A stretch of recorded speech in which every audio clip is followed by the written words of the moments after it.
Question 1.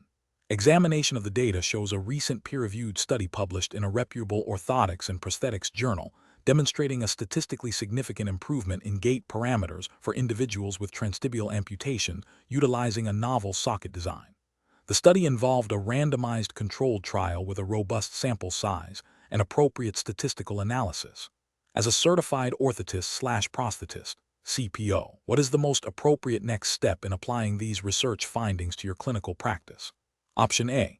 Discuss the study with a few trusted colleagues at a local conference, and if they have had positive anecdotal experiences with similar designs, begin incorporating the new socket into practice. Option B. Immediately begin fabricating all new transtibial sockets using the novel design described in the study, as it has demonstrated statistically significant improvements. Option C. Critically evaluate the study's methodology, results, and limitations, and consider its applicability to your patient population and clinical resources before proposing any changes to current socket fabrication protocols. Option D. Dismiss the findings as preliminary, as established socket designs have been used successfully for many years and further long-term studies are needed. The correct answer is C. Critically evaluate the study's methodology, results, and limitations, and consider its applicability to your patient population and clinical resources before proposing any changes to current socket fabrication protocols. Explanation. This scenario presents a common challenge in orthotics and prosthetics, integrating new research findings into established clinical practice. The professional challenge lies in balancing the imperative to provide evidence-based care with the practical realities of implementation, including patient safety, resource allocation, and the need for robust evidence. Careful judgment is required to discern the applicability and reliability of research findings before widespread adoption. The correct approach represents best professional practice because it prioritizes a systematic and cautious integration of research. This aligns with the ethical obligation to provide competent care and the regulatory framework that emphasizes the use of current knowledge and techniques. Specifically, it involves critically evaluating the research, considering its relevance to the specific patient population and clinical setting, and potentially piloting the findings before full implementation. This methodical process ensures that patient outcomes are improved or maintained, rather than potentially compromised by unproven interventions. An incorrect approach that immediately adopts a new technique without critical evaluation fails to uphold the professional standard of care. This could lead to suboptimal patient outcomes or even harm, violating the ethical duty to do no harm. Furthermore, it bypasses the necessary due diligence required by regulatory bodies that expect practitioners to base their decisions on sound evidence and established best practices. Another incorrect approach, which dismisses new research outright due to familiarity with existing methods, demonstrates a failure to engage with the evolving body of knowledge. This can lead to the perpetuation of outdated or less effective practices, ultimately disadvantaging patients. It also contravenes the spirit of continuous professional development and the pursuit of improved patient care that is implicitly or explicitly required by professional standards. Finally, an approach that relies solely on anecdotal evidence from colleagues, while potentially informative, is insufficient for justifying a change in clinical practice. Professional decision-making should be grounded in peer-reviewed research and systematic reviews, not solely on informal communication. This approach lacks the rigor necessary to ensure patient safety and efficacy. The professional decision-making process for similar situations should involve a structured approach. 1. Identify the research question and its relevance to current practice. 2. Critically appraise the methodology and findings of the research. 3. Assess the generalizability of the findings to the specific patient population and clinical setting. 4. Consider the potential benefits and risks of adopting the new approach. 5. Consult with peers and mentors and seek further evidence if necessary. 6. If appropriate, pilot the new approach on a small scale before widespread adoption. 7. Document the decision-making process and outcomes. Question 2. Performance analysis shows a patient with a transtibial prosthesis is experiencing persistent, localized areas of tingling and burning sensation along the residual limb, particularly during prolonged walking. The prosthetic socket fit appears adequate based on standard pressure mapping, and the patient reports no significant pain, but the sensory disturbances are impacting their confidence in using the device for extended periods. What is the most appropriate next step in managing this patient's prosthetic care? Option A. Advise the patient to reduce their activity levels until the sensations subside, suggesting that this may be a temporary adaptation issue. Option B. Conduct a detailed neurosensory assessment of the residual limb, focusing on specific dermatomes and nerve pathways, and explore prosthetic socket modifications or componentry that may reduce focal pressure or enhance proprioceptive feedback. Option C. Immediately recommend a switch to a different type of prosthetic socket suspension system, assuming the current one is the primary cause of the nerve irritation. Option D. Focus solely on improving the overall gait pattern through extensive physical therapy, without further investigation into the specific sensory complaints related to the prosthesis. Correct answer is B. Conduct a detailed neurosensory assessment of the residual limb, focusing on specific dermatomes and nerve pathways, and explore prosthetic socket modifications or componentry that may reduce focal pressure or enhance proprioceptive feedback. Explanation. This scenario presents a common implementation challenge in prosthetics where a patient's peripheral nervous system, PNS, response to a prosthetic device is not meeting expectations, impacting function and comfort. The challenge lies in accurately diagnosing the cause of the aberrant PNS response and implementing an appropriate intervention that aligns with patient well-being and professional standards. Careful judgment is required to differentiate between mechanical issues, user error, and underlying neurological factors that may be exacerbated by the prosthetic.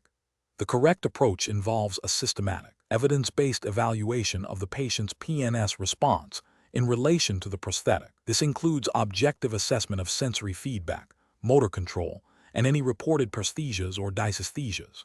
The intervention should be tailored to the specific findings, potentially involving adjustments to the prosthetic socket, alignment, or componentry, or exploring advanced prosthetic technologies that offer improved sensory integration. This approach represents best professional practice because it prioritizes patient safety and optimal functional outcomes by addressing the root cause of the issue.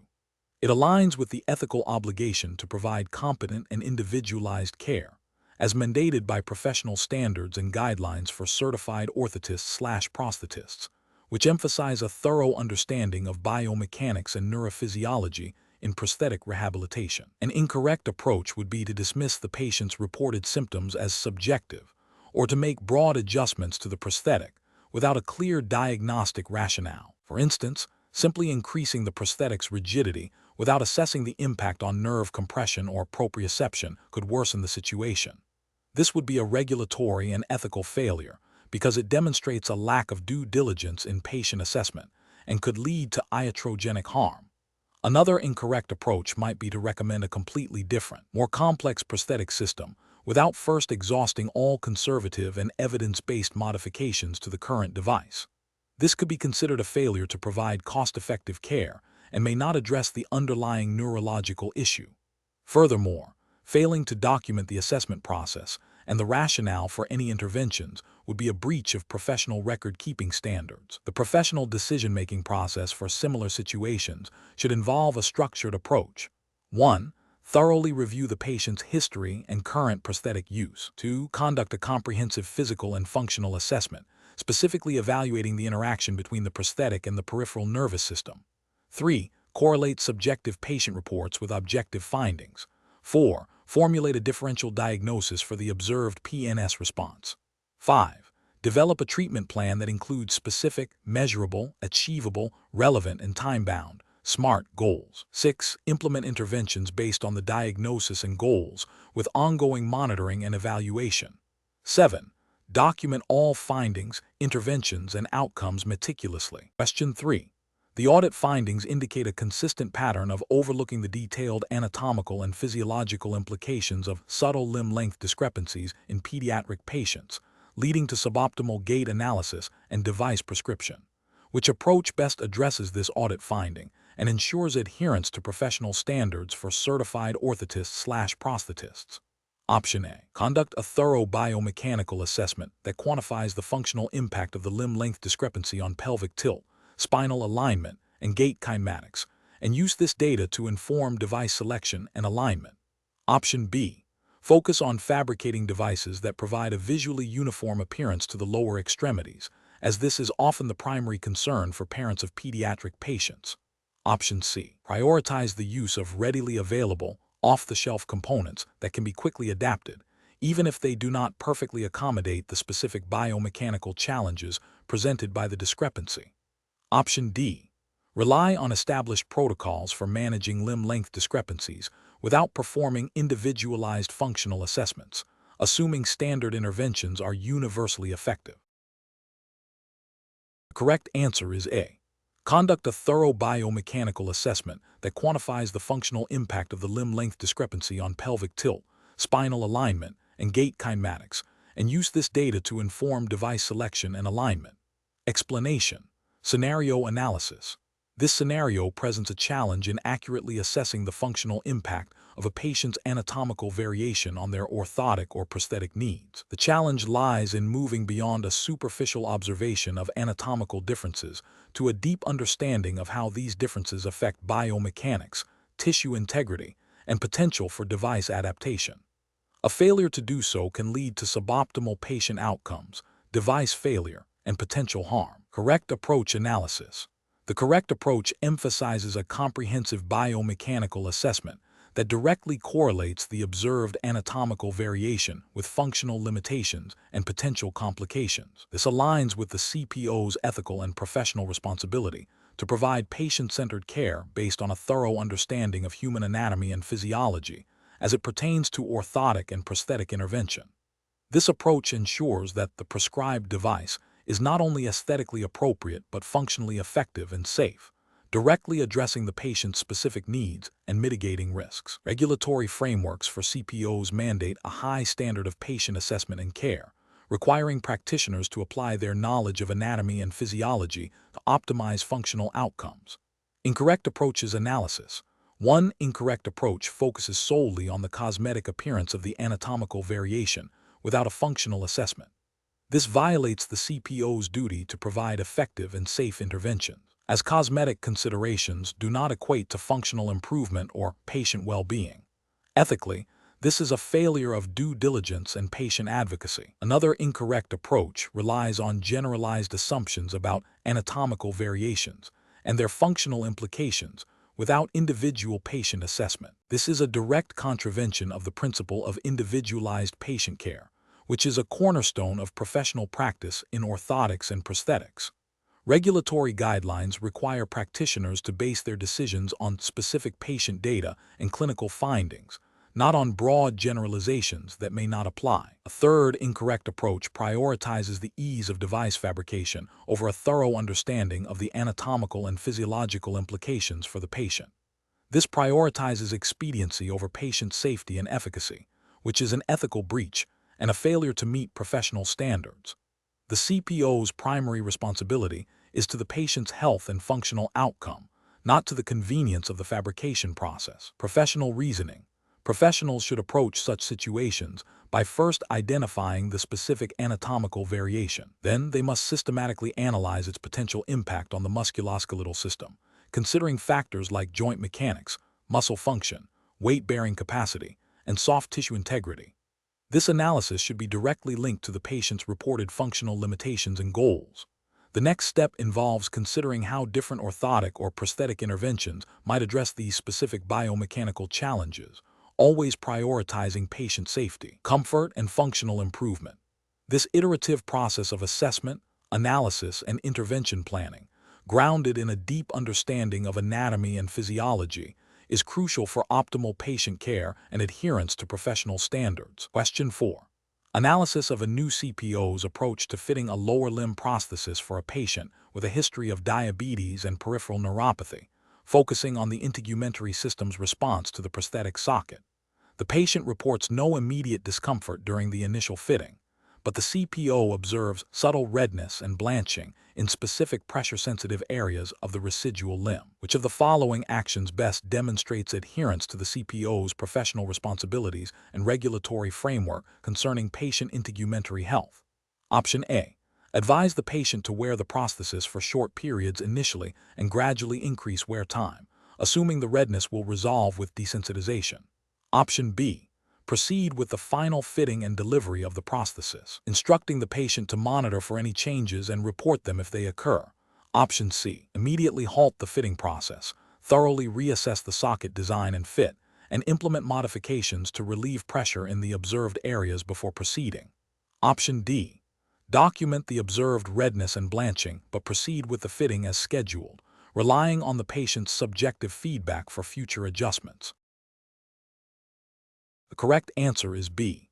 Proceed with the final fitting and delivery of the prosthesis, instructing the patient to monitor for any changes and report them if they occur. Explanation. This scenario presents a professional challenge due to the inherent vulnerability of the integumentary system in individuals requiring orthotic or prosthetic intervention. The skin, acting as a primary barrier, is susceptible to breakdown from pressure, shear forces, friction, and moisture, all of which can be exacerbated by the use of assistive devices. A CPO must balance the functional benefits of an orthosis or prosthesis with the imperative to protect the patient's skin integrity. This requires a thorough understanding of biomechanics, material science, and the physiological responses of the skin. The correct approach prioritizes patient safety and well-being by proactively identifying and mitigating risks to the integumentary system. This aligns with the CPO's ethical obligation to provide competent and compassionate care, as well as regulatory requirements that mandate patient safety and adherence to established clinical standards. Specifically, the CPO must adhere to the standards of practice for orthotics and prosthetics, which implicitly and explicitly require the prevention of skin breakdown and the management of any resulting complications. This proactive assessment and intervention demonstrate a commitment to the patient's overall health and functional outcome, preventing secondary complications that could impede rehabilitation and diminish the effectiveness of the prescribed device. An incorrect approach that neglects pre-existing skin conditions or fails to implement appropriate preventative measures demonstrates a failure to meet the standard of care. This could lead to significant patient harm, including pressure ulcers, infections, and chronic pain, which are preventable adverse events. Such negligence would violate ethical principles of beneficence and non-maleficence, and potentially contravene specific regulations governing patient care and device fitting, such as those outlined by the National Commission on Orthotics and Prosthetics Education, NCOPE, standards for CPO education and practice, which emphasize patient safety and comprehensive assessment. Another incorrect approach might involve solely relying on the patient's subjective reporting of discomfort without objective assessment. While patient feedback is crucial, it does not absolve the CPO of their responsibility to conduct a thorough, objective examination of the skin and the device interface. Failure to do so could miss early signs of tissue compromise that the patient may not yet perceive or articulate effectively. This oversight constitutes a breach of professional duty and regulatory expectations for diligent patient assessment. Professional decision-making process for similar situations should involve a systematic approach. 1. Comprehensive patient assessment. This includes a detailed history, physical examination focusing on the integumentary system in the area of device contact, and evaluation of the patient's functional status and risk factors for skin breakdown. 2. Device design and material selection. Choosing appropriate materials and design features that minimize pressure, friction, and shear while allowing for adequate ventilation and moisture management. 3. Patient education. Thoroughly educating the patient and their caregivers on proper device wear, skin inspection, hygiene, and signs of potential problems. 4.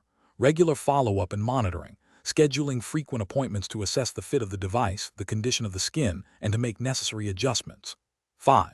Collaborative care. Consulting with other healthcare professionals, such as physicians or wound care specialists, when complex integumentary issues arise. Question 5.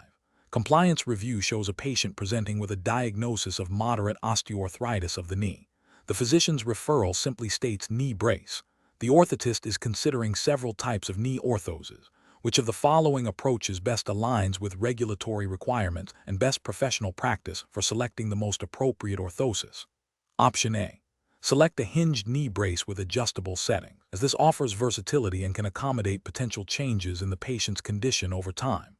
Option B. Choose a basic neoprene sleeve brace, as it provides compression and warmth, which are generally beneficial for osteoarthritis. Option C. Prescribe a standard off-the-shelf unloader brace, as this is a common and effective option for osteoarthritis of the knee. Option D. Conduct a thorough biomechanical assessment to evaluate the patient's specific joint alignment, range of motion, pain levels, and functional limitations, and then select an orthosis that directly addresses these findings, and the patient's stated functional goals. The correct answer is C. Prescribe a standard off-the-shelf unloader brace, as this is a common and effective option for osteoarthritis of the knee. Explanation. Scenario analysis. This scenario presents a common challenge in orthotics and prosthetics, selecting the most appropriate orthotic device for a patient with complex needs. The challenge lies in balancing the patient's functional goals, the specific pathology, and the available orthotic option, all while adhering to established clinical guidelines and regulatory requirements for patient care. Misjudgment can lead to suboptimal outcomes, patient dissatisfaction, and potential noncompliance with payer requirements.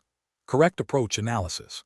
The correct approach involves a thorough patient assessment, including a detailed history, physical examination, and functional evaluation, to precisely identify the biomechanical deficits and the patient's specific goals. Based on this comprehensive understanding, the orthotist can then select an orthosis that directly addresses these identified needs. This aligns with the fundamental principles of patient-centered care and the ethical obligation to provide evidence-based interventions. Regulatory frameworks typically emphasize the need for individualized treatment plans and the selection of devices that are medically necessary and appropriate for the patient's condition, as documented by the treating physician and confirmed by the orthotist's assessment.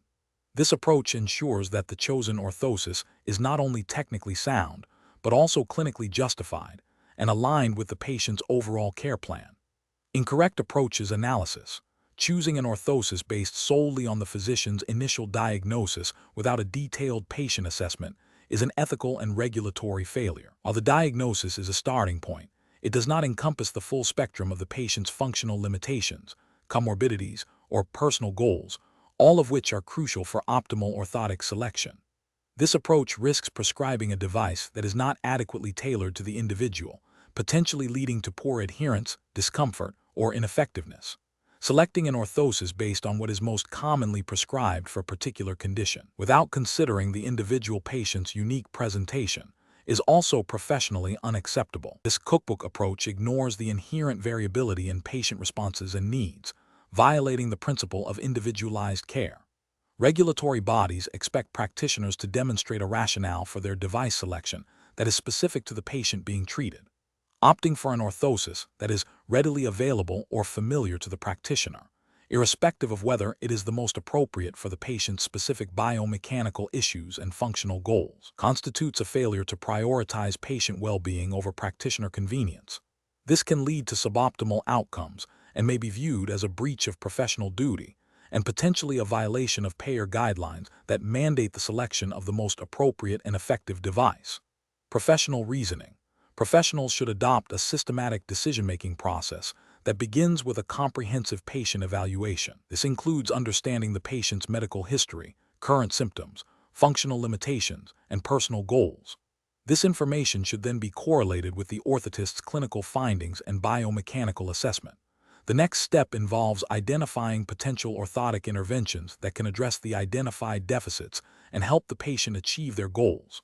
This requires knowledge of various orthotic types, their mechanisms of action, indication, contraindications, and potential benefits and drawbacks.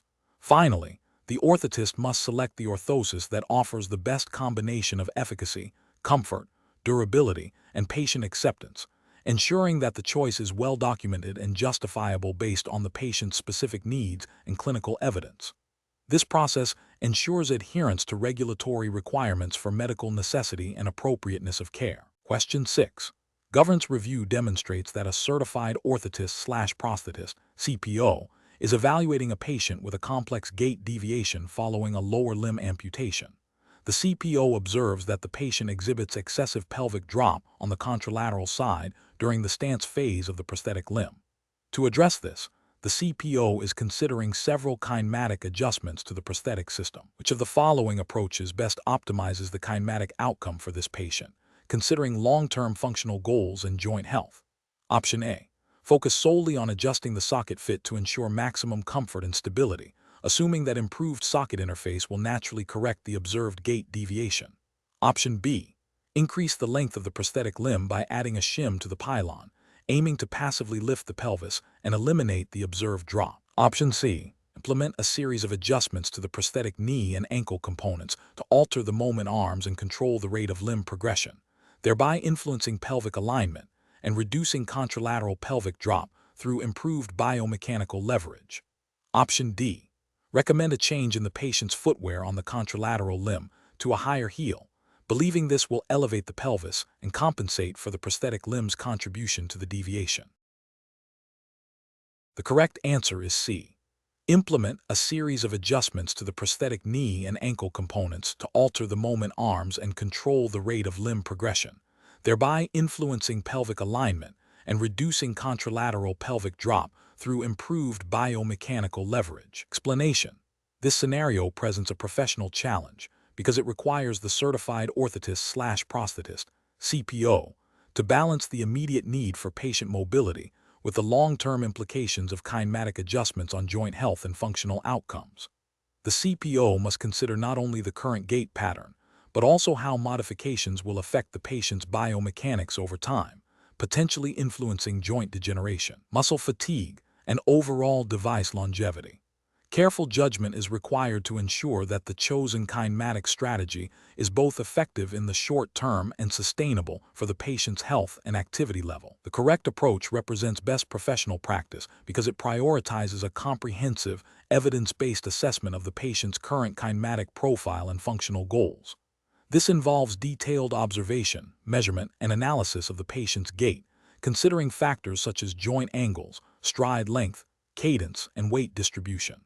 By systematically evaluating these parameters, the CPO can identify the root causes of gait deviations and develop a targeted intervention plan. This aligns with the ethical obligation to provide patient-centered care, ensuring that orthotic and prosthetic interventions are tailored to individual needs and promote optimal functional outcomes while minimizing potential harm.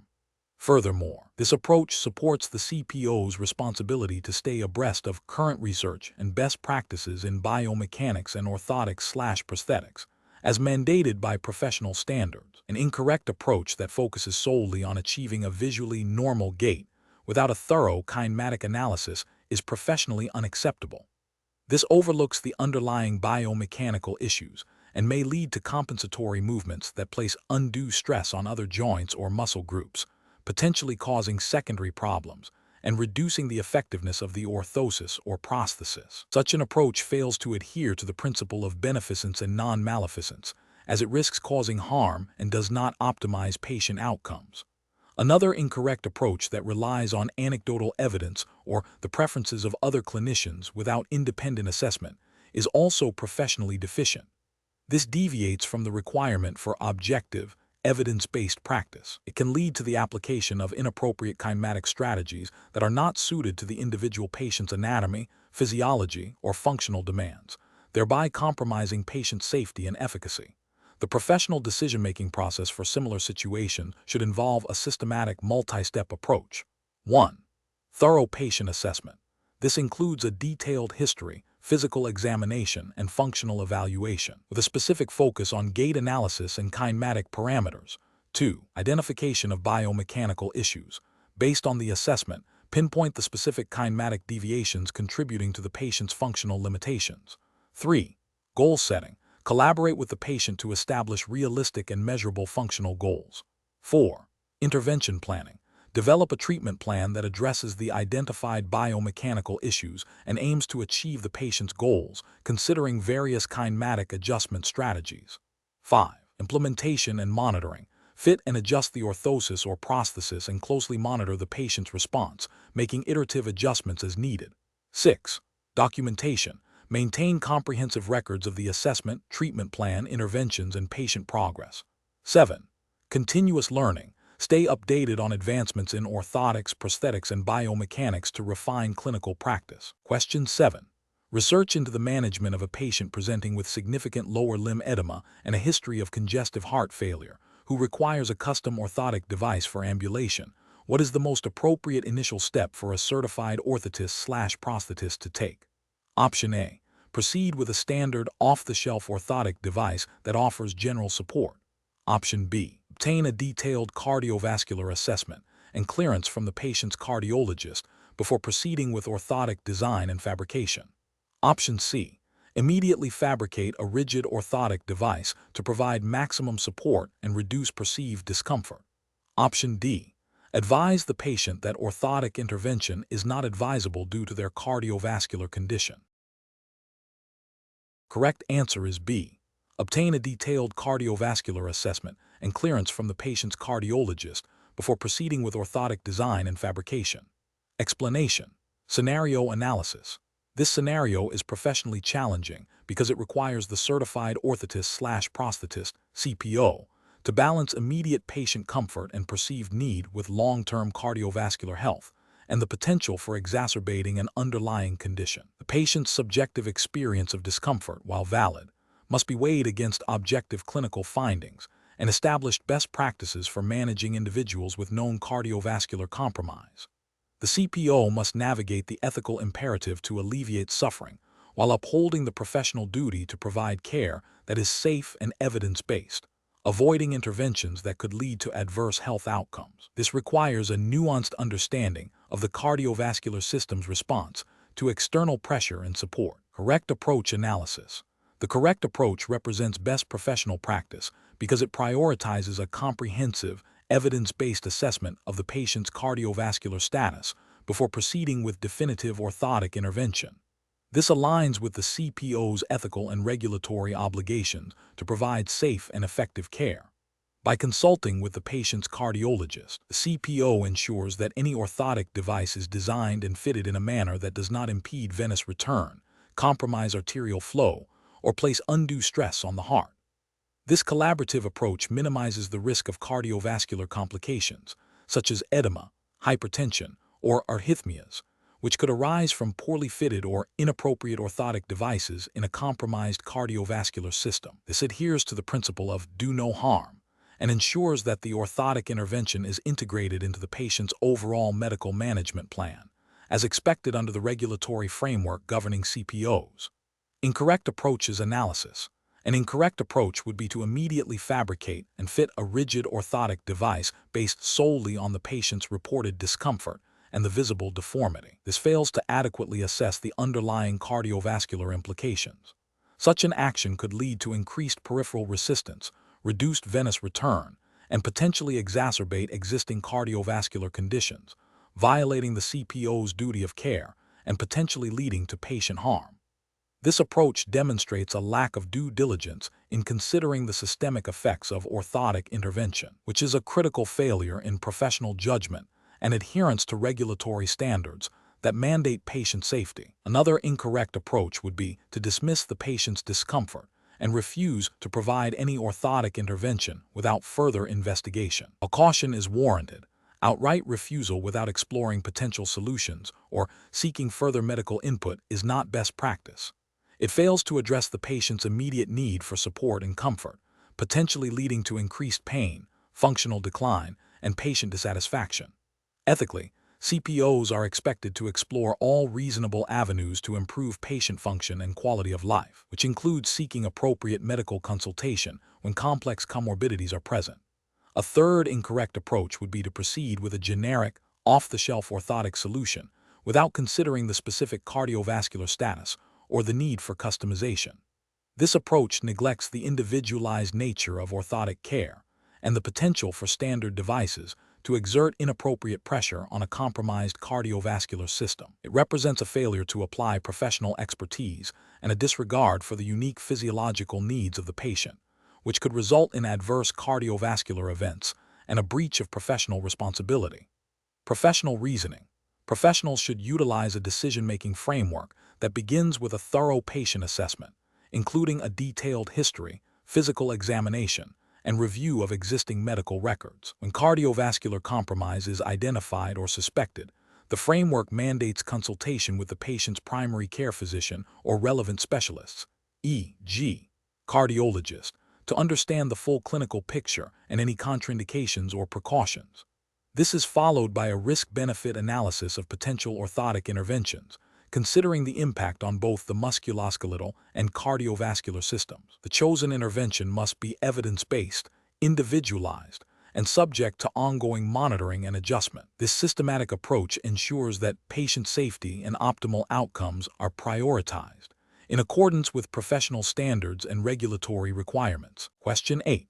The monitoring system demonstrates that a patient with a transtibial amputation has consistently achieved higher cadence and reduced gait deviation scores when utilizing a prosthetic foot with a more dynamic energy-returning keel.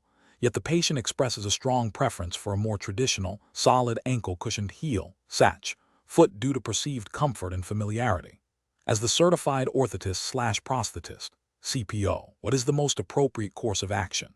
Option A. Override the patient's preference and insist on the prescription of the dynamic energy-returning foot, citing the superior objective performance data from the monitoring system as definitive. Option B. Recommend a prosthetic foot that offers a compromise between dynamic energy return and a more traditional feel, without fully exploring the patient's specific concerns or the full potential of the dynamic foot. Option C. Prescribe the SACH foot as requested by the patient, prioritizing their stated preference for comfort and familiarity over the objective data from the monitoring system. Option D.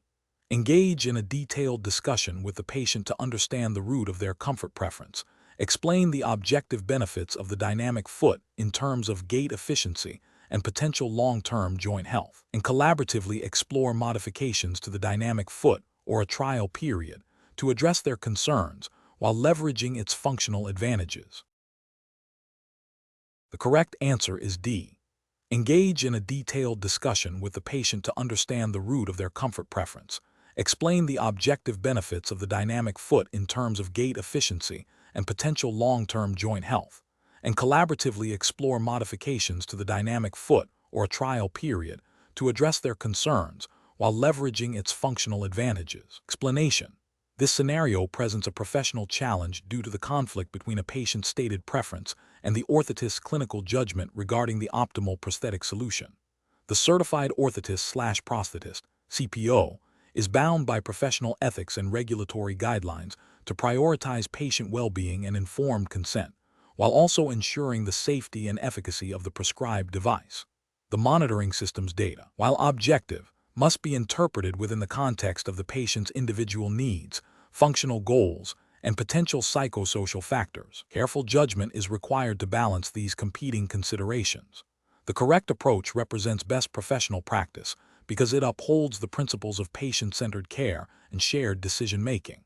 By engaging in a thorough discussion with the patient, exploring the reasons behind their preference, and clearly articulating the clinical rationale for the recommended prosthetic component, the CPO facilitates informed consent. This approach respects the patient's autonomy while ensuring they understand the potential implications of their choice on their functional outcomes and safety. Adherence to the CPO's scope of practice and ethical codes, which emphasize patient education and collaborative goal setting, is paramount. An incorrect approach that prioritizes the patient's stated preference without adequate clinical assessment or patient education fails to meet the professional standard of care. This could lead to a suboptimal prosthetic outcome, increased risk of complications, or patient dissatisfaction, potentially violating regulatory requirements for competent practice and ethical conduct. Another incorrect approach, which dismisses the patient's preference outright and imposes a specific prosthetic solution, disregards the patient's autonomy and the importance of their active participation in the treatment process. This can erode trust and lead to noncompliance, contravening ethical obligations to respect patient dignity and rights.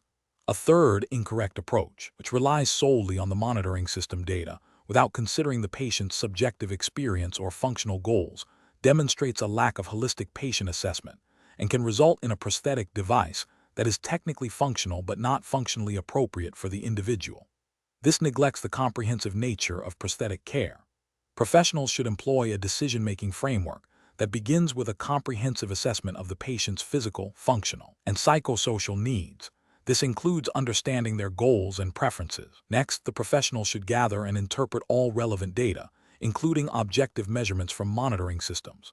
A crucial step involves transparent communication with the patient, explaining findings, discussing treatment options, and exploring the rationale behind recommendations. Shared decision-making should be the ultimate goal, where the patient, with the guidance of the professional, makes an informed choice that aligns with their values and best interests, within the bounds of safe and effective practice. Question 9. Strategic planning requires a certified orthotist/prosthetist to consider the long-term physiological impact of an orthotic intervention on a patient's musculature. When addressing a patient presenting with significant weakness in the quadriceps and hamstrings, which of the following approaches best reflects a comprehensive understanding of muscle anatomy and function for optimal patient outcomes? Option A. Rely on the patient's subjective report of their functional limitations to determine the level of support needed in the orthosis. Option B. Design an orthosis that provides maximal external support to compensate for the weakness, allowing the patient to ambulate with minimal effort. Option C. Conduct a thorough assessment of the patient's current muscle strength, range of motion, and functional capabilities, and then design an orthosis that facilitates controlled movement and encourages active muscle engagement where possible, with a plan for progressive rehabilitation. Option D. Prescribe a rigid orthosis that immobilizes the affected joints to prevent any potential strain on the weakened muscles. Correct answer is B. Design an orthosis that provides maximal external support to compensate for the weakness, allowing the patient to ambulate with minimal effort. Explanation: this scenario is professionally challenging because it requires the certified orthotist/prosthetist, CPO, to balance the immediate functional needs of a patient with the long-term implications of muscle adaptation and potential deconditioning. A thorough understanding of muscle anatomy and function is paramount to avoid creating orthotic interventions that inadvertently lead to secondary complications. The CPO must consider the dynamic interplay between the orthosis, the patient's existing musculature, and the potential for compensatory strategies that could harm the patient. The correct approach represents best professional practice because it prioritizes a comprehensive assessment of the patient's current muscle strength, range of motion, and functional capabilities before designing an orthotic solution. This aligns with the ethical obligation to provide patient-centered care and to practice within the scope of professional competence, which includes understanding the physiological effects of orthotic devices. Specifically, it adheres to the principles of evidence-based practice and the CPO's responsibility to minimize harm and maximize benefit, as outlined in professional practice standards that emphasize thorough patient evaluation and individualized treatment planning. An incorrect approach that focuses solely on providing immediate support without assessing underlying muscle function fails to address the root cause of the patient's functional deficit and risks exacerbating muscle weakness through over-reliance on the device. This could be considered a failure to meet the standard of care, potentially violating ethical guidelines that mandate the provision of appropriate and effective treatment.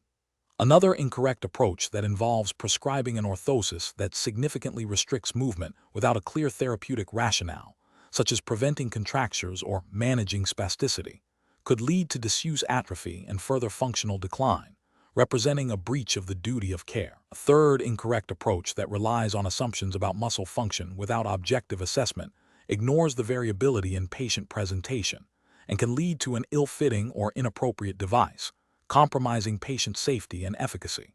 Professionals should employ a systematic decision-making process that begins with a detailed patient history and physical examination, including specific assessments of muscle strength, endurance, and functional movement patterns. This should be followed by a clear articulation of treatment goals, considering both short-term and long-term outcomes. The selection and design of the orthosis should be directly linked to these goals and supported by an understanding of the biomechanical and physiological principles involved. Regular follow-up and reassessment are crucial to monitor the effectiveness of the intervention and to make necessary adjustments, ensuring the orthosis continues to serve the patient's best interests and does not contribute to negative physiological changes. Question 10. Which approach would be most appropriate for a certified orthotist/prosthetist when determining the optimal knee flexion angle for a transfemoral prosthetic user who expresses a desire for a specific degree of flexion during sitting, but objective biomechanical assessment suggests a slightly different angle would better facilitate prosthetic swing phase control? Option A. Compromise by selecting a knee flexion angle that is an average of the patient's desired angle and the biomechanically indicated angle, without further discussion. Option B. Prioritize the patient's expressed desire for a specific knee flexion angle during sitting, as patient satisfaction is paramount. Option C. Recommend a standard knee flexion angle for all transfemoral prosthetic users, regardless of individual patient assessment or expressed preferences. Option D. Implement the knee flexion angle indicated by objective biomechanical assessment to optimize prosthetic swing phase control, explaining the rationale to the patient. Correct answer is B. Prioritize the patient's expressed desire for a specific knee flexion angle during sitting, as patient satisfaction is paramount. Explanation.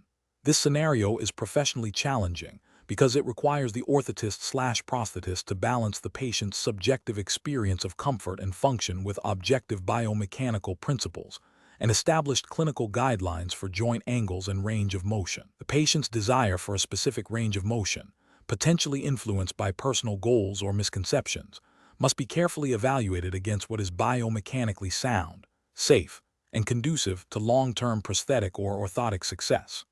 Overlooking the patient's input could lead to noncompliance and dissatisfaction, while uncritically accepting it could result in suboptimal outcomes, increased risk of injury, or premature device failure. The correct approach represents best professional practice because it prioritizes a comprehensive, patient-centered assessment that integrates objective biomechanical data with the patient's functional goals and subjective feedback.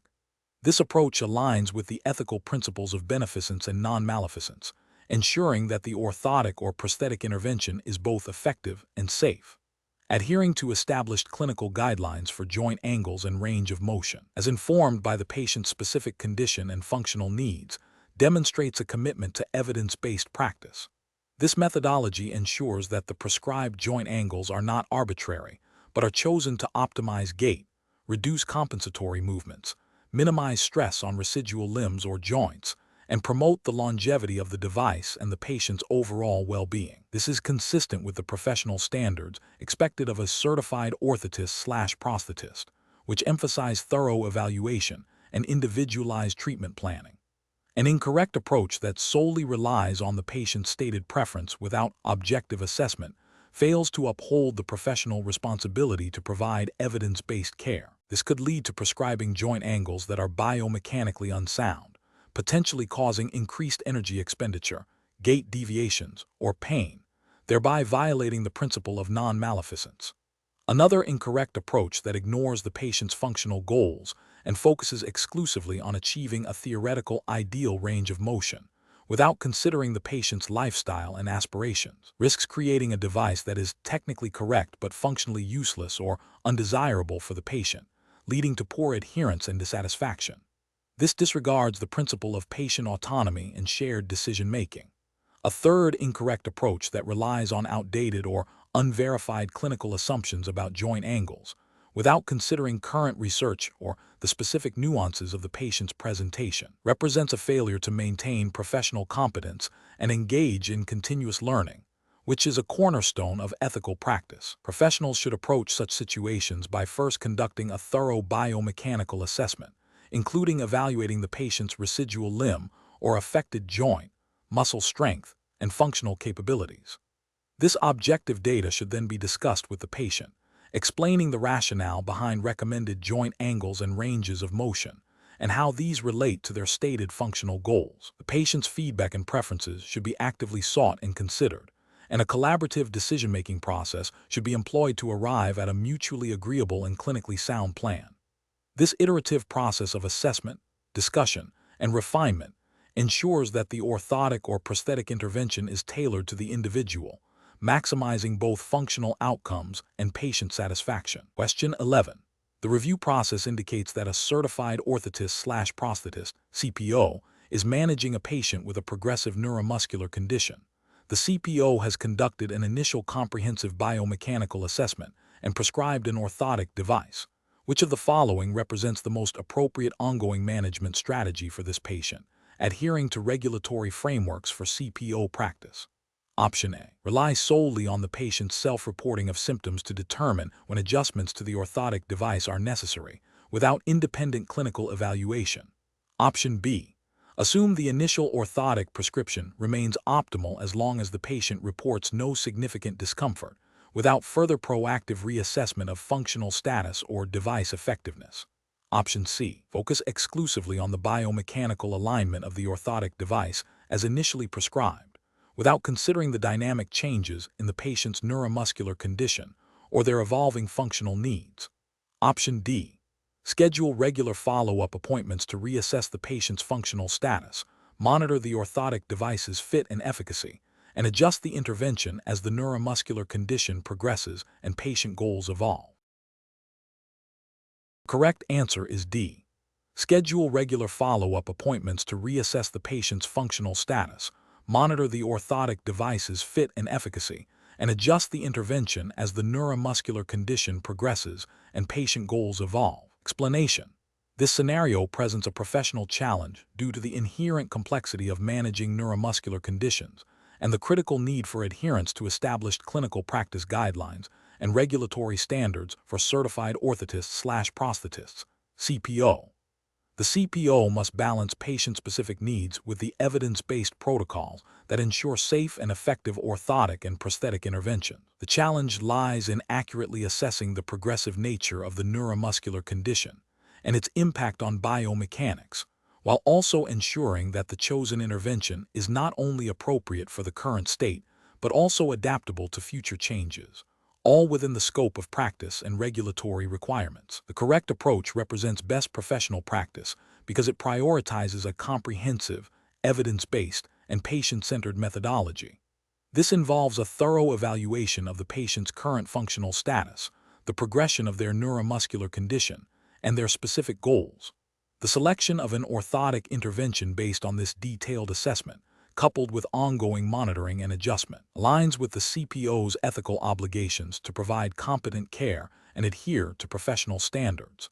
This approach ensures that the intervention is tailored to the individual, maximizes functional outcomes, and minimizes risks, thereby upholding the integrity of the profession and patient safety as mandated by regulatory frameworks governing CPO practice.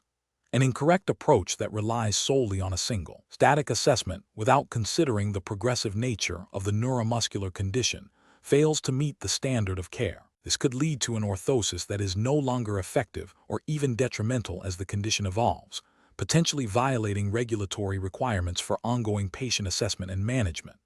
Another incorrect approach might involve selecting an intervention based on anecdotal evidence or personal preference rather than established clinical guidelines. This deviates from the evidence-based practice expected of a CPO and could result in suboptimal outcomes, potentially breaching ethical codes and regulatory mandates for competent practice. Furthermore, an approach that does not involve patient-centered goal setting and shared decision-making, but rather imposes a treatment plan, neglects the ethical imperative of patient autonomy, and could lead to non-compliance and dissatisfaction, which indirectly impacts the effectiveness of the intervention and the CPO's professional responsibility. The professional decision-making process for similar situations should involve a systematic approach. First, conduct a thorough and ongoing patient assessment, including understanding the specific neuromuscular condition and its trajectory. Second, consult relevant clinical practice guidelines and evidence-based literature to inform intervention selection. Third, engage in shared decision-making with the patient, incorporating their goals and preferences. Fourth, implement the chosen intervention with meticulous attention to detail and proper fitting. Finally, establish a robust follow-up and monitoring plan to assess efficacy, make necessary adjustments, and adapt to any changes in the patient's condition, ensuring continuous, competent, and ethical care. Question 12. The analysis reveals that a patient fitted with a new lower extremity orthosis reports increasing numbness and a feeling of coldness in their foot, accompanied by visible blanching of the skin when the device is worn. The orthotist suspects potential circulatory compromise due to the device. What is the most appropriate course of action? Option A. Instruct the patient to ignore the symptoms, as some discomfort is expected with a new device. Option B. Immediately remove the orthosis, assess the patient's circulation, and contact the referring physician to discuss findings and potential device modifications. Option C. Adjust the orthosis independently to reduce pressure points without consulting the referring physician. Option D. Advise the patient to wear the orthosis for shorter periods to see if symptoms improve over time. The correct answer is B. Immediately remove the orthosis, assess the patient's circulation, and contact the referring physician to discuss findings and potential device modifications. Explanation: this scenario presents a professional challenge because it requires balancing the immediate therapeutic benefit of an orthotic device with the potential for long-term harm to the patient's circulatory system. The certified orthotist/prosthetist, CPO, must exercise careful judgment to ensure the device is not only functional but also safe, adhering to established standards of care and ethical principles. The patient's subjective report of discomfort, coupled with objective signs of compromised circulation, necessitates a prompt and thorough evaluation. The correct approach represents best professional practice because it prioritizes patient safety and well-being, which are paramount in the practice of orthotics and prosthetics. This involves a systematic assessment, including objective measurements and consultation with the referring physician, to accurately diagnose the cause of the circulatory issue and implement appropriate modifications. This aligns with the ethical obligation to provide competent and compassionate care, as well as the regulatory requirement to practice within the scope of professional standards and to ensure patient safety. The CPO's responsibility extends beyond fitting a device to actively monitoring its impact and making necessary adjustments to prevent adverse outcomes. An incorrect approach of dismissing the patient's concerns without thorough investigation would be a significant ethical and regulatory failure. It demonstrates a lack of patient-centered care and a disregard for potential harm. This could violate professional codes of conduct that mandate attentive patient assessment and responsiveness to reported symptoms. Furthermore, failing to investigate potential circulatory compromise could lead to serious medical complications, potentially resulting in legal liability and disciplinary action from the certifying body. Another incorrect approach of unilaterally modifying the device without consulting the referring physician or obtaining informed consent from the patient is also professionally unacceptable. While the CPO possesses expertise in device fabrication and fitting, the physician retains overall medical responsibility for the patient's care. Unauthorized modifications could interfere with the physician's treatment plan or introduce new risks. This failure to collaborate and communicate violates professional standards of interdisciplinary care and could be construed as practicing outside the defined scope of the CPO's authority, potentially leading to regulatory sanctions. The professional decision-making process for similar situations should involve a structured approach. 1. Actively listen to and validate patient-reported symptoms. 2. Conduct a comprehensive objective assessment, including vital signs and specific tests related to the reported concern, e.g., capillary refill, pulse assessment. 3. Document all findings meticulously. 4. Consult with the referring physician to discuss findings and potential treatment adjustments. 5. Obtain informed consent for any proposed modifications. 6. Reevaluate the patient after any adjustments to confirm resolution of the issue and absence of new complications. This systematic process ensures patient safety, adherence to regulatory requirements, and ethical practice. Question 13. The evaluation methodology shows a patient presenting with significant weakness in the ankle dorsiflexors and a history of foot drop, impacting their gait and increasing the risk of falls. The patient expresses a desire to return to walking independently in their home and community, considering the potential for muscle recovery and the need to facilitate a more natural gait pattern. Which orthotic approach would best align with the principles of promoting functional recovery and patient-centered care? Option A. Prescribe a static ankle-foot orthosis, a FO, designed to provide maximum passive support and limit unwanted motion. Option B.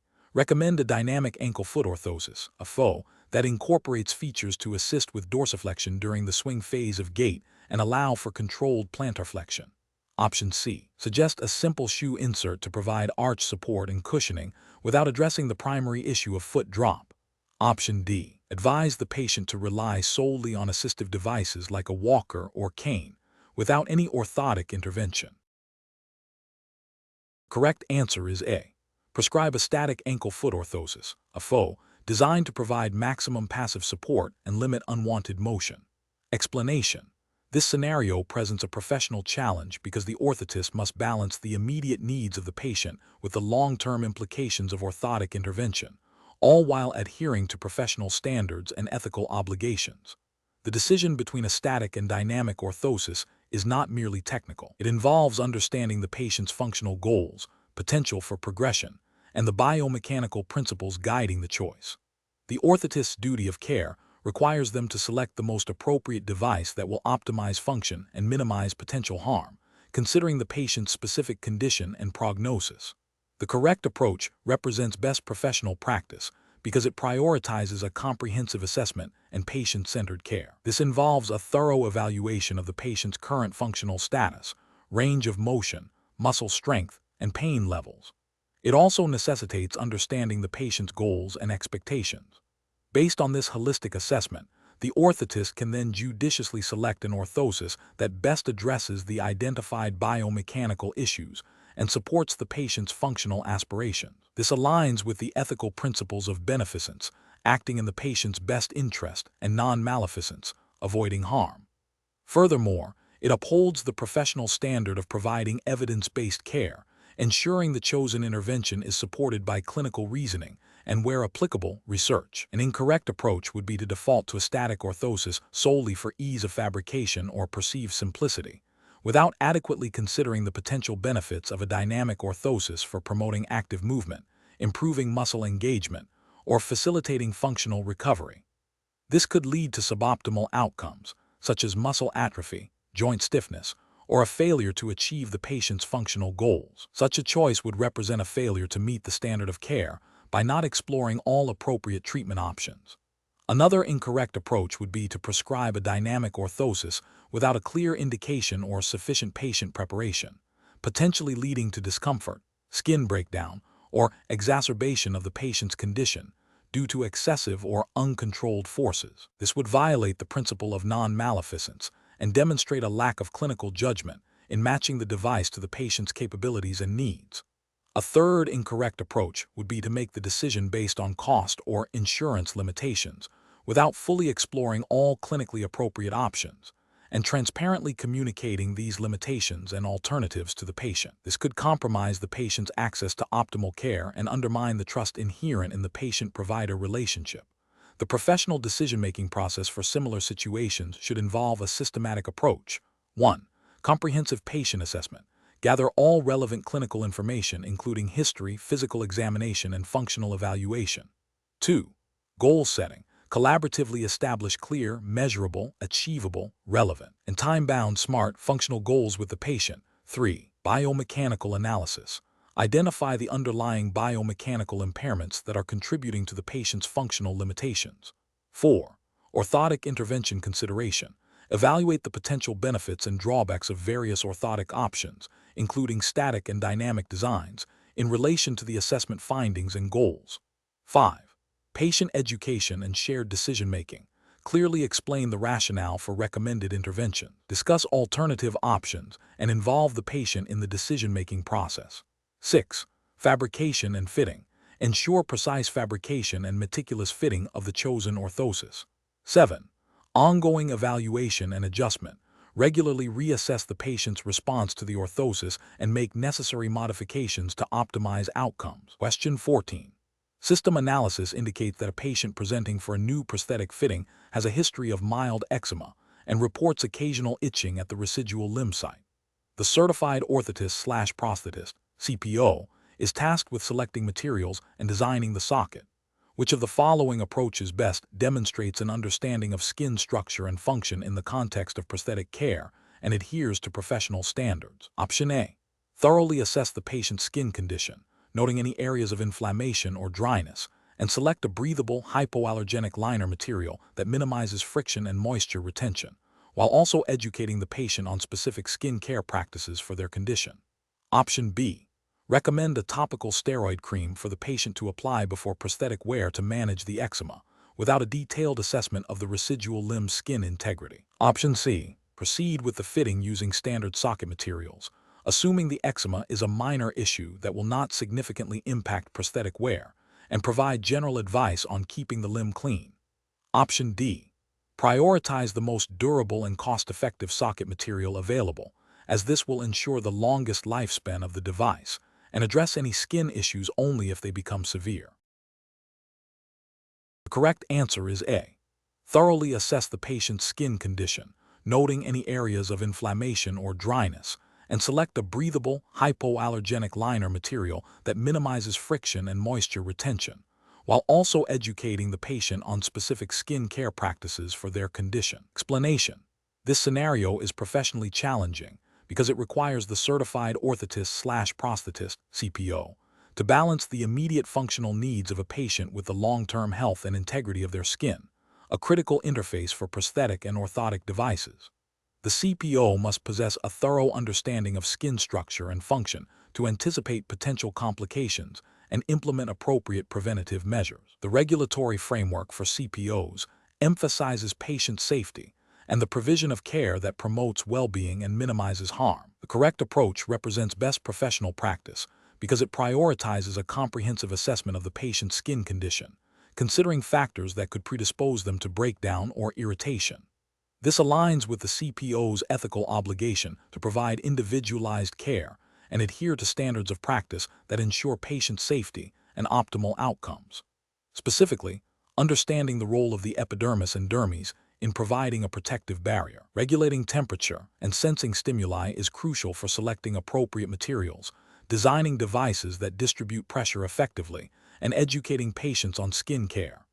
This proactive approach minimizes the risk of adverse events, which could lead to prolonged treatment, increased costs, and compromised patient mobility and quality of life. An incorrect approach that focuses solely on device fit without considering skin integrity would represent a failure to adhere to the CPO's scope of practice and ethical guidelines. This could lead to pressure sores, maceration, or other dermatological issues, violating the principle of do no harm. Such an approach neglects the fundamental understanding of how the skin functions as a living tissue that requires specific care and consideration when interacting with external devices.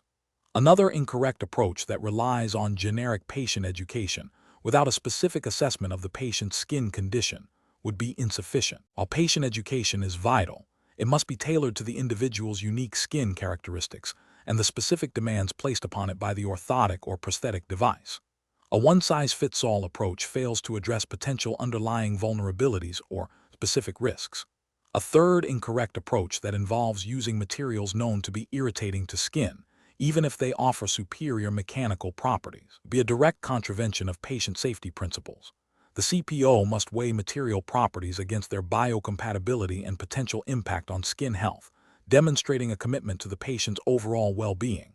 The professional decision-making process for similar situations should involve a systematic evaluation of the patient's condition, including a detailed skin assessment. This assessment should inform the selection of materials, device design, and the development of a personalized care plan. Continuous monitoring and patient feedback are essential to adapt the plan as needed, ensuring the long-term health of the skin and the efficacy of the orthotic or prosthetic intervention. This process is guided by regulatory requirements for patient care, ethical standards, and a deep understanding of human anatomy and physiology, particularly the skin. Question 15.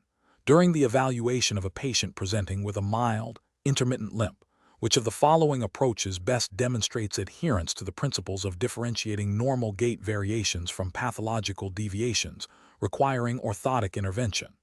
Option A.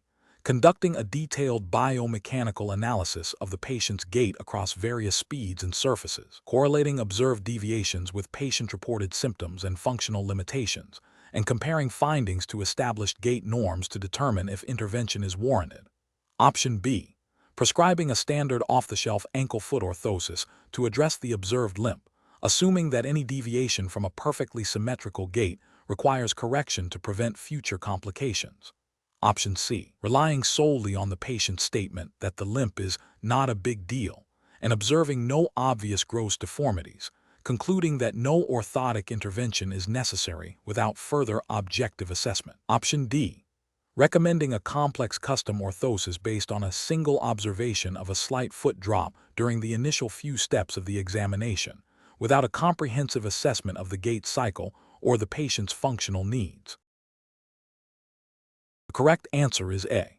Conducting a detailed biomechanical analysis of the patient's gait across various speeds and surfaces, correlating observed deviations with patient-reported symptoms and functional limitations, and comparing findings to established gait norms to determine if intervention is warranted. Explanation.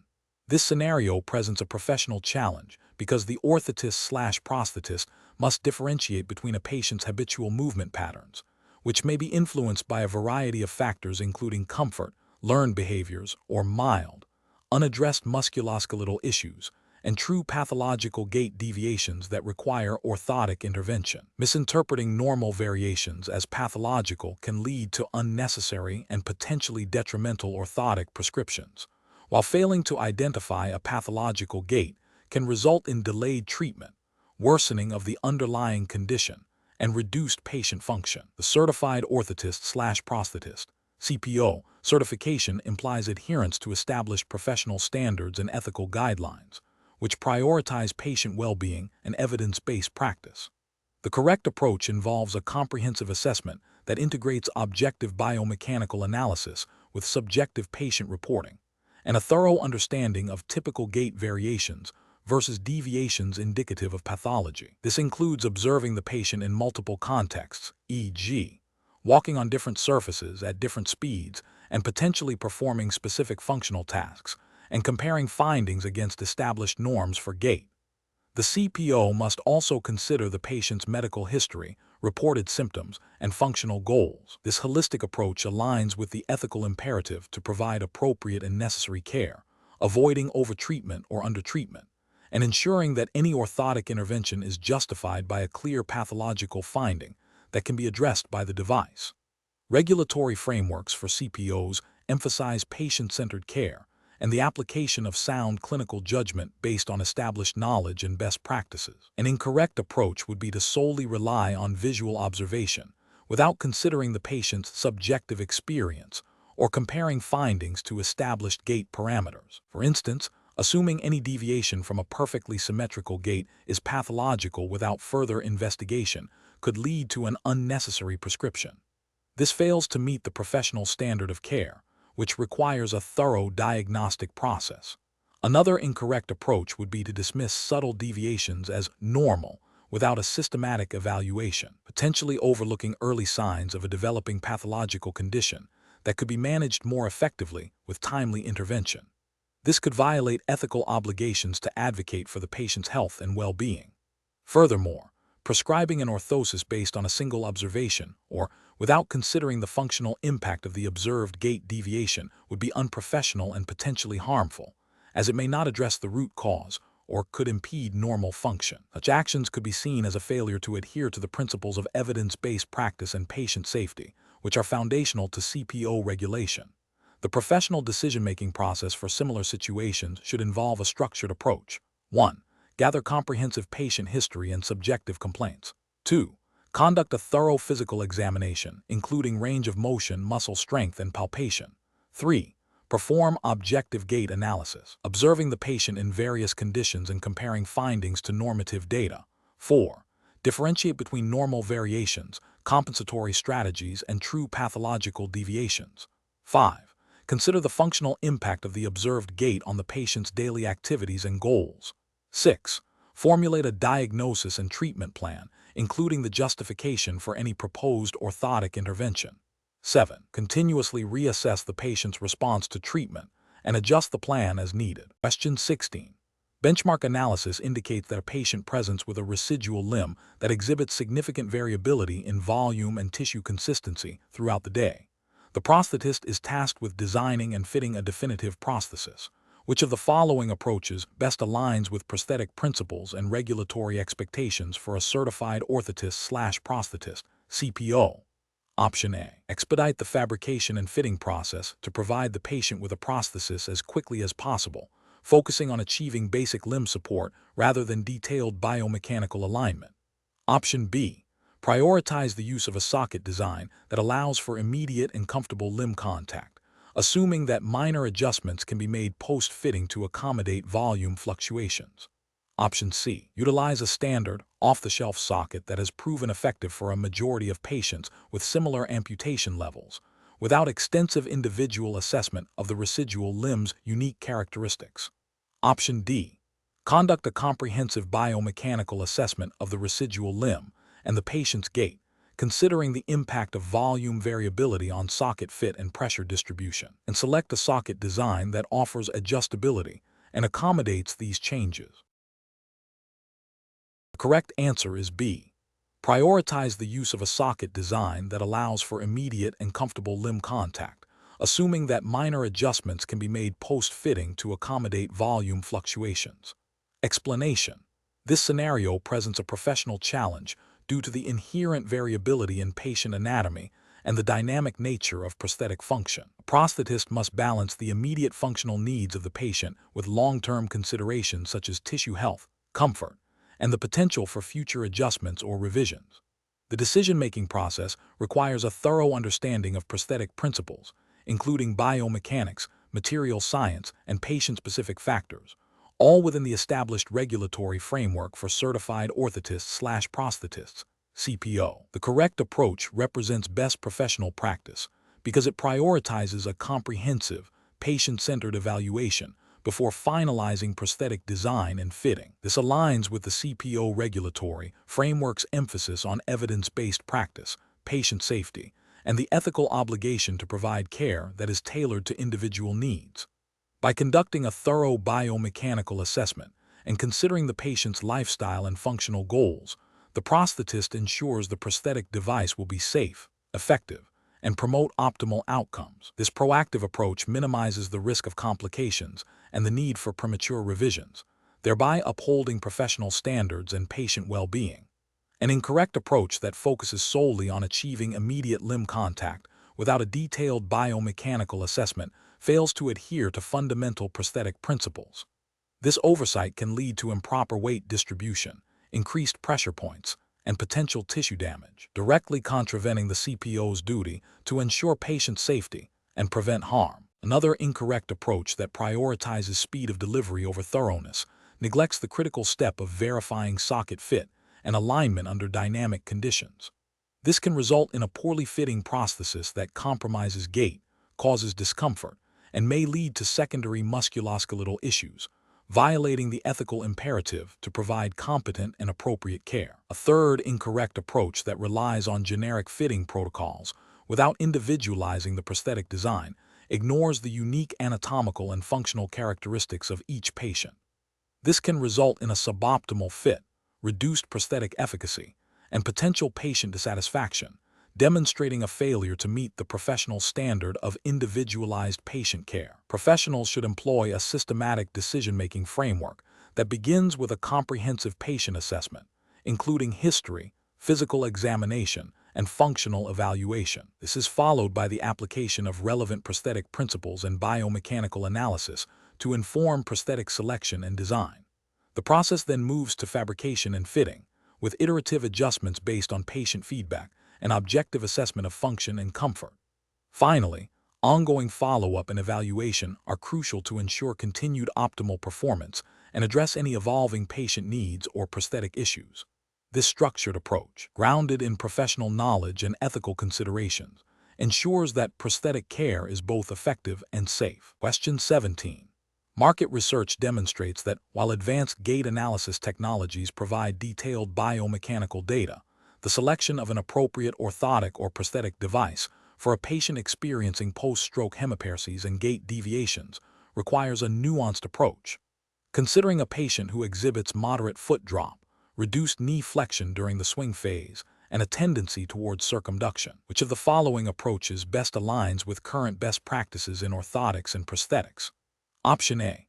Prescribe a rigid AFO with a locked ankle to completely eliminate foot drop and a rigid knee immobilizer to prevent any knee flexion, based on the most extreme values observed for these parameters during the gait analysis, assuming maximum support is always the primary goal.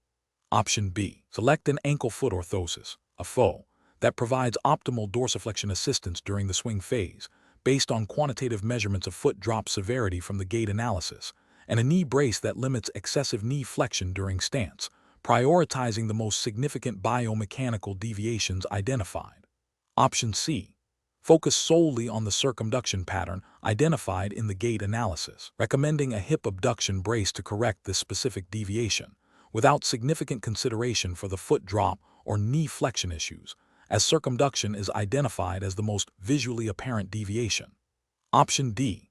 Recommend a dynamic AFO that allows for controlled plantar flexion during terminal stance and provides adequate dorsiflexion assistance during the swing phase, while also considering the patient's reported comfort and ability to perform their desired daily activities, as discussed during the clinical assessment.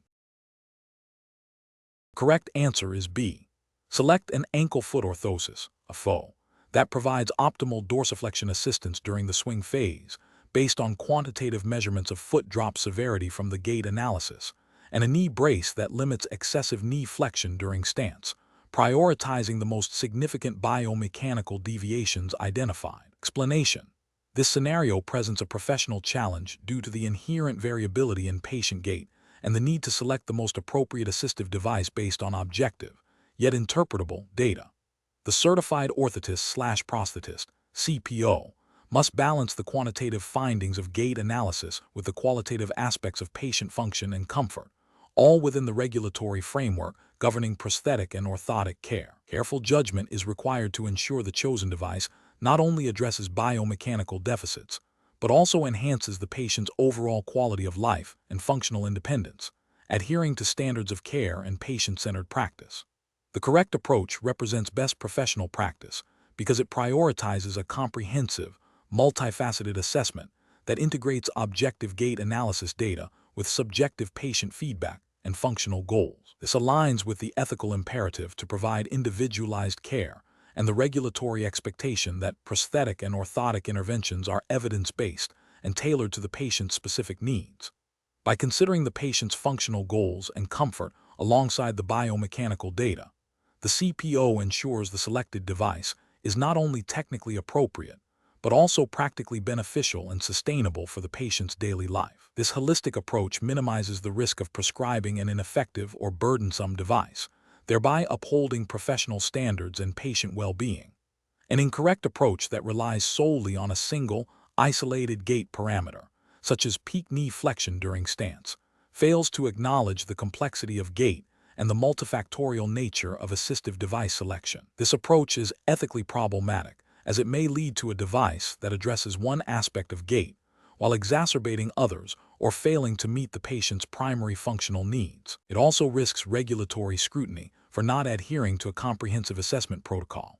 Another incorrect approach that prioritizes the most technologically advanced or expensive gait analysis metric without correlating it to functional outcomes or patient preference is also professionally unacceptable. This can lead to overprescription or the selection of a device that is not user-friendly or cost-effective for the patient, potentially violating principles of patient-centered care and responsible resource utilization. Ethically, it may be seen as prioritizing technology over patient benefit. A further incorrect approach that dismisses subjective patient feedback regarding comfort and perceived effectiveness in favor of purely objective data overlooks a critical component of successful prosthetic and orthotic outcomes. Patient acceptance and adherence are paramount, and ignoring their lived experience can lead to non-compliance and ultimately treatment failure. This approach is ethically unsound as it devalues the patient's agency and experience in their own care. The professional decision-making process for similar situations should involve a systematic evaluation.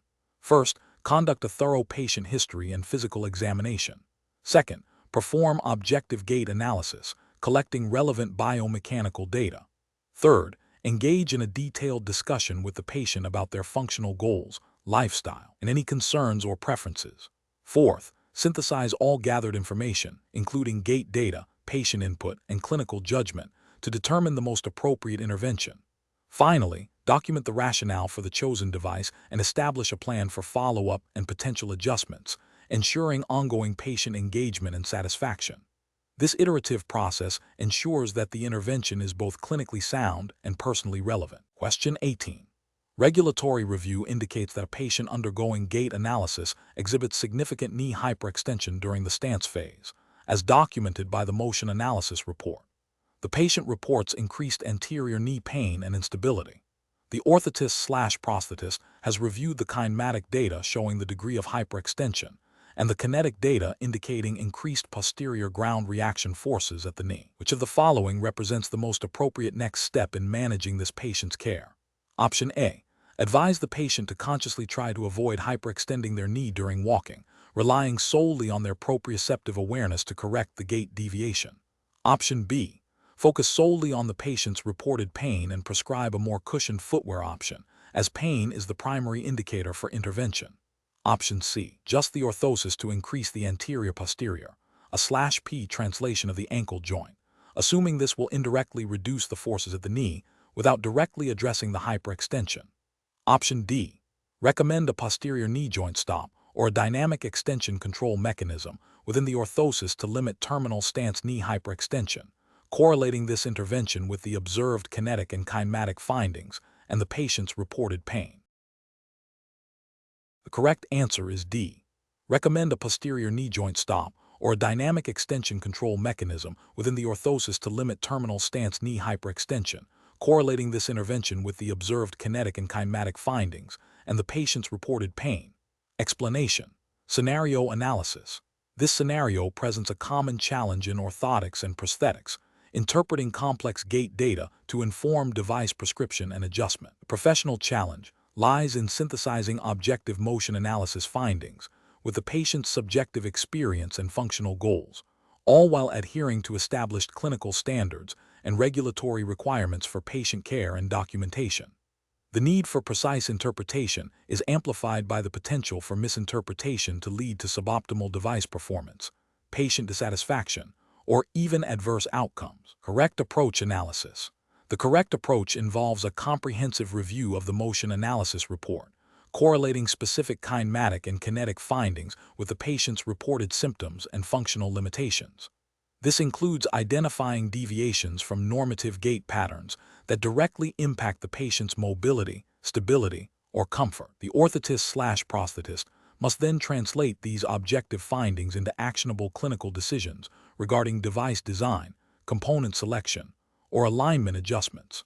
This approach aligns with the ethical and professional standards of practice, emphasizing evidence-based decision-making and patient-centered care, as mandated by the regulatory framework governing certified orthotists/prosthetists. It ensures that device interventions are directly responsive to identified biomechanical issues and contribute to improved patient outcomes. Incorrect approach is analysis. One incorrect approach is to solely rely on the patient's subjective report without critically evaluating the objective motion analysis data. This fails to leverage the diagnostic power of the technology and may lead to addressing perceived issues rather than actual biomechanical deficits, potentially resulting in an ineffective or even detrimental orthotic/prosthetic intervention. This approach risks violating the professional duty to provide competent care based on objective assessment. Another incorrect approach is to focus exclusively on isolated kinematic parameters without considering the kinetic forces and their interaction with the device and the patient's body. Gait is a complex, dynamic process, and understanding the interplay of forces is crucial for effective intervention. Ignoring kinetics can lead to misdiagnosis of the root cause of gait deviations and inappropriate device modifications. This can be seen as a failure to apply a holistic and biomechanically sound approach, potentially contravening best practice guidelines. A third incorrect approach is to make device adjustments based on a superficial understanding of the motion analysis report, without a thorough understanding of the underlying biomechanics or the specific implications for the patient's condition. This could involve making changes that do not address the primary gait deviations or that introduce new problems. This demonstrates a lack of clinical reasoning and a failure to uphold the standard of care expected of a certified professional. Professional reasoning. Professionals should approach motion analysis data as a critical component of a comprehensive patient assessment. The decision-making process should involve 1. Thoroughly reviewing the motion analysis report, understanding each parameter and its clinical significance. 2. Integrating these objective findings with the patient's subjective report, functional goals, and clinical examination. 3. Identifying the primary biomechanical deviations that are contributing to the patient's limitations. 4. Formulating a treatment plan that directly addresses these identified deviations through appropriate device prescription, modification, or adjustment. 5. Documenting the rationale for all decisions, linking objective data to clinical actions. This systematic approach ensures that interventions are evidence-based, patient-centered, and compliant with professional standards. Question 19. Strategic planning requires a certified orthotist/prosthetist to anticipate potential challenges in device performance. When considering the material properties for a custom lower limb prosthesis intended for an active individual with significant weight-bearing requirements and exposure to varied environmental conditions, which approach best mitigates risks to patient safety and device longevity? Option A. Opting for a material that is easiest to shape and finish, as this will lead to a quicker fabrication time and potentially lower labor costs. Option B. Selecting a material based on its established durability and resistance to environmental factors, and then verifying its compatibility with the patient's specific biomechanical needs and activity level through rigorous testing and simulation. Option C. Prioritizing a material that offers the highest degree of flexibility, as this is generally perceived as more comfortable for the patient, without extensive evaluation of its load-bearing capacity. Option D. Choosing the most cost-effective material that is commonly used for similar devices, assuming its general suitability for most patients. The correct answer is B. Selecting a material based on its established durability and resistance to environmental factors, and then verifying its compatibility with the patient's specific biomechanical needs and activity level through rigorous testing and simulation. Explanation: this scenario is professionally challenging because the orthotist/prosthetist must balance patient-specific needs with the inherent limitations and performance characteristics of available materials, all while adhering to regulatory standards for patient safety and device efficacy. The selection of a material is not merely a technical choice, but a critical decision impacting the patient's functional outcome, comfort, and long-term well-being. The regulatory framework for Certified Orthotist/Prosthetist, CPO, in the U.S. mandates that practitioners act in the best interest of the patient, ensuring that devices are fabricated from appropriate materials that meet established performance criteria and do not pose undue risk. The correct approach represents best professional practice because it involves a systematic risk assessment that directly considers the material's properties in relation to the patient's unique biomechanical requirements, activity level, and potential environmental exposures. This aligns with the CPO regulatory framework's emphasis on evidence-based practice and patient-centered care. By evaluating factors such as tensile strength, flexibility, durability, biocompatibility, and resistance to environmental degradation, the practitioner ensures the chosen material will withstand the stresses of use, maintain its structural integrity, and not cause adverse reactions. This proactive assessment minimizes the risk of device failure, premature wear, or patient injury, thereby upholding the professional's duty of care and compliance with standards of practice. An incorrect approach that prioritizes solely on cost or ease of fabrication without a thorough material property assessment represents a significant regulatory and ethical failure. The CPO framework implicitly requires that patient safety and device effectiveness are paramount. Focusing on cost alone can lead to the selection of inferior materials that may fail prematurely, compromise function, or even cause harm, violating the principle of providing safe and effective orthotic and prosthetic services. Similarly, prioritizing ease of fabrication over material suitability disregards the critical link between material properties and device performance, potentially leading to a device that does not meet the patient's needs or withstand the demands of its intended use. This failure to adequately assess material properties for patient-specific application is a direct contravention of the professional's responsibility to ensure the highest standard of care. The professional decision-making process for similar situations should involve a comprehensive patient evaluation, followed by a detailed analysis of the functional demands placed on the device. This analysis should then be cross-referenced with the known properties of various suitable materials. A risk assessment matrix, considering potential failure modes and their impact on the patient, should guide the final material selection. This iterative process ensures that the chosen material is not only technically appropriate, but also ethically sound and compliant with all regulatory requirements, prioritizing patient safety and optimal outcomes. Question 20. The risk matrix shows a moderate likelihood of nerve compression issues in residual limbs due to prosthetic socket pressure points. Considering the peripheral nervous system's critical role in sensation, proprioception, and motor control for prosthetic users, which of the following approaches best mitigates this identified risk and ensures optimal prosthetic integration? Option A. Proceed with a standard prosthetic fitting based on general limb volume measurements, assuming the patient will report any significant discomfort. Option B. Prioritize the aesthetic outcome of the prosthesis and rapid delivery, with adjustments made only if severe pain is reported by the patient. Option C. Utilize a generic socket design that offers broad coverage, relying on the patient's ability to adapt to minor pressure sensations over time. Option D. Conduct a detailed neurological assessment of the residual limb, including sensory and motor nerve function testing, and incorporate findings into socket design to avoid pressure on superficial nerves and bony prominences. The correct answer is D.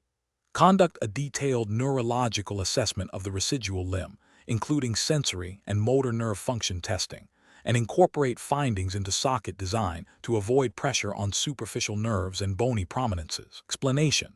Scenario analysis. This scenario is professionally challenging because it requires the certified orthotist/prosthetist, CPO, to balance patient-specific functional needs with the potential for adverse neurological sequelae. The peripheral nervous system's role in proprioception, sensation, and motor control is paramount in prosthetic limb function and patient adaptation. A poorly designed or fitted prosthesis can lead to nerve compression, irritation, or even damage, significantly impacting the patient's quality of life and the long-term success of the prosthetic intervention. The CPO must possess a deep understanding of neuroanatomy and neurophysiology to anticipate and mitigate these risks, ensuring the prosthesis enhances, rather than compromises, the patient's residual limb health and overall mobility. Correct approach analysis. The correct approach involves a comprehensive pre-prosthetic assessment that specifically evaluates the integrity and function of the peripheral nerves in the residual limb. This includes detailed sensory testing, e.g., light touch, deep pressure, temperature, pain, and assessment of motor nerve function where applicable. The CPO must then translate these findings into prosthetic design and fabrication considerations, such as socket material selection, contouring to avoid pressure on superficial nerves, and ensuring adequate relief over bony prominences and nerve pathways. This approach aligns with the ethical obligation to provide patient-centered care and adhere to best practices as outlined by professional standards, which emphasize minimizing harm and maximizing functional benefit. It directly addresses the relevance of the peripheral nervous system to prosthetic success by proactively identifying and managing potential neurological complications. Incorrect approaches analysis. One incorrect approach is to proceed with a standard prosthetic fitting without a thorough neurological assessment of the residual limb. This fails to acknowledge the critical role of the peripheral nervous system in prosthetic use and significantly increases the risk of nerve-related complications. Ethically, this is a failure to exercise due diligence and could be considered negligence, as it deviates from established best practices in prosthetic care. From a regulatory standpoint, it may violate standards of care that mandate comprehensive patient evaluation. Another incorrect approach is to prioritize cosmetic appearance or rapid prosthetic delivery over the neurological health of the residual limb. This demonstrates a misunderstanding of the fundamental principles of prosthetic rehabilitation, where functional integration and patient well-being are paramount. Such an approach could lead to nerve entrapment, neuroma formation, or chronic pain, all of which undermine the purpose of the prosthesis and could result in regulatory scrutiny for substandard care. A third incorrect approach is to rely solely on the patient's subjective reporting of discomfort without objective neurological assessment. While patient feedback is vital, it must be corroborated with objective findings. Without a systematic evaluation of nerve function, subtle neurological issues might be overlooked, leading to the development of more severe problems. This approach is ethically questionable as it may not fully address the underlying pathology and could lead to prolonged patient suffering, potentially violating professional responsibilities to provide thorough and evidence-based care. Professional reasoning. Professionals should adopt a systematic, patient-centered approach. This begins with a thorough understanding of the anatomical and physiological implications of amputation and prosthetic use on the peripheral nervous system. A comprehensive pre-prosthetic evaluation, including detailed neurological assessment, is essential. This information should then guide prosthetic design, material selection, and fitting techniques.